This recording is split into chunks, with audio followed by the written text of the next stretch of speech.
welcome back to A Still Small Voice. Hey, you can breathe here. Last time we talked about abandonment. We talked about how sometimes we're not reacting to today. We're reacting to old wounds that never got the chance to heal.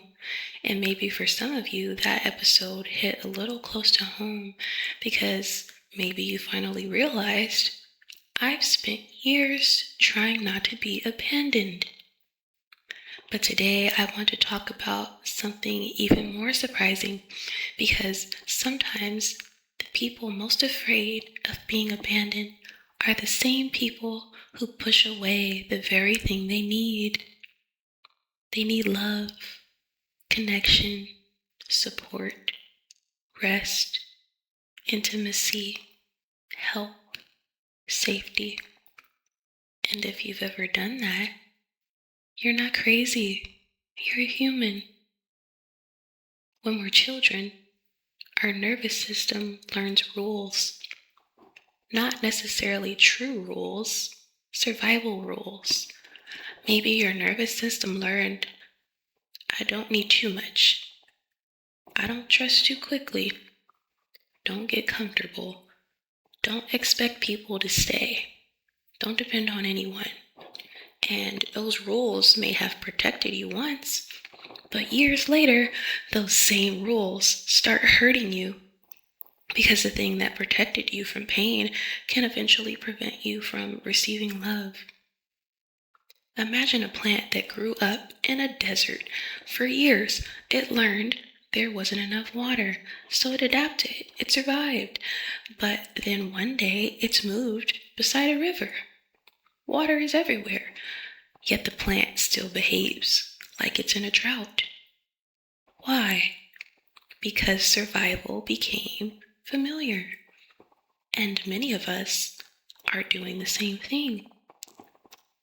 Love arrives, support arrives, healthy people arrive, grace arrives, and something inside us whispers, this won't last.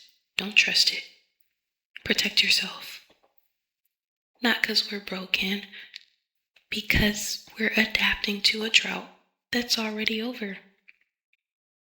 When someone loves you, encourages you, supports you, or shows up for you, what happens inside, really? Pay attention. Do you soften?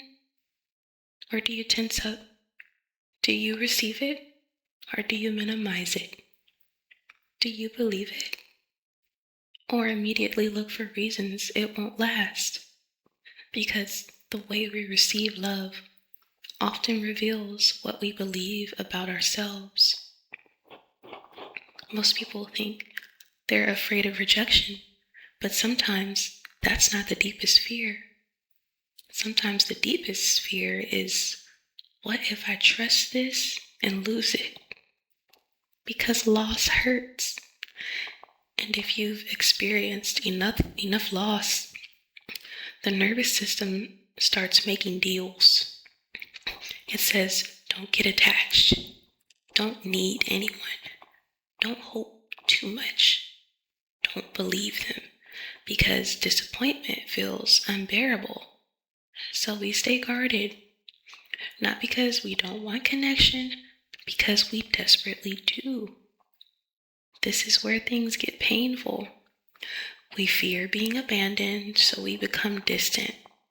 We fear being hurt, so we stop being vulnerable. We fear rejection, so we reject ourselves first. And then, when relationships struggle, we think, see, I knew it. But what if the wound has been writing the script? What if fear has been making decisions that love was supposed to make? The next time someone offers support, don't immediately respond. Pause. Notice your first instinct. Maybe it's, I'm fine. I got it. Don't worry about me. I don't need anything. Then ask yourself, is this wisdom speaking or self-protection speaking? That question is powerful because not every instinct is truth. Sometimes instincts are old survival strategies. This may be one of the hardest things you'll ever learn. Let people love you, not because they'll do it perfectly, not because they'll never disappoint you, but because you deserve connection. You deserve support. You deserve care. And receiving is sometimes harder than giving. Many people spend their lives becoming experts at caring for everyone else because caring feels safer than receiving. Receiving requires vulnerability. Receiving requires trust. It requires believing you're worth the effort. I want to leave you with something to consider. How many prayers have we prayed asking God for comfort while rejecting the people He sent to comfort us? How many times have we asked for help while refusing help when it arrived? How many times have we asked not to be alone, then built walls around ourselves? Sometimes grace doesn't arrive as a miracle. Sometimes grace arrives as a text message, a friend, a conversation, a hug, a kind word, a person who stays. If abandonment shaped part of your story, listen carefully. You do not have to earn love. You do not have to prove your worth. You do not have to become perfect before you're allowed to receive care.